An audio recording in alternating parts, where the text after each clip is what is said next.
بيقولوا ان الذهب هيزيد 40% باخر السنة، وان الجنيه المصري تاني اكتر عملة متقيمة باقل من سعرها. الموضوع تعالوا نشوف. في مؤسسات كتير بتقول ان الجنيه المصري متقيم باقل من قيمته ب 30%. بدل ما الدولار بيعمل 50 جنيه مفروض الدولار يعمل تقريبا 35 جنيه، وده خلى بنوك كتير عالمية ومحافظ ينصحوا المستثمرين ان هم يبيعوا الدولار ويشتروا بيه الجنيه المصري، لان لما هيزيد الجنيه قصاد الدولار ده هيعمل لهم مكسب كبير جدا. ودي نقطة عايز اديك مثال عليها عشان تبقى فاهمها. لو انت واحد دلوقتي معاك 100,000 دولار، لو حولتهم مصري هيعملوا تقريبا 5 مليون جنيه، وبالتالي لما يجي يرجع بعد كده المصري ده لدولار اللي هم ال 5 مليون جنيه يحولهم تاني دولار، لو الدولار ب 35 بدل ما كانوا عاملين له 100,000 هيبقوا 142,000 وكسور كده. فانت كده كسبان غير الفايده اللي هيبقوا واخدينها على الجنيه المصري. يعني اصل الرقم زاد الفوائد غير زياده الدولار، وده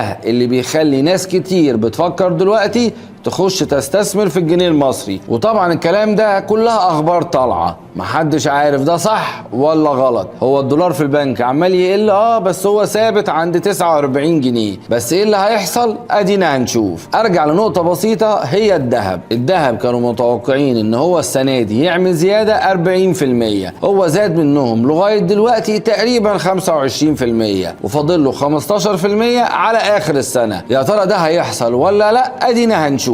انا بجيب لكم الاخبار بتاعت الناس اللي بتتكلم في الموضوع ده وبس كده. قولوا لنا رايكم، هل فعلا الدولار ممكن يعمل 35 جنيه؟ اكتبوا لنا في الكومنتس. كان معاكم دكتور ياسر الطويل وده الجواهرجي. سلام.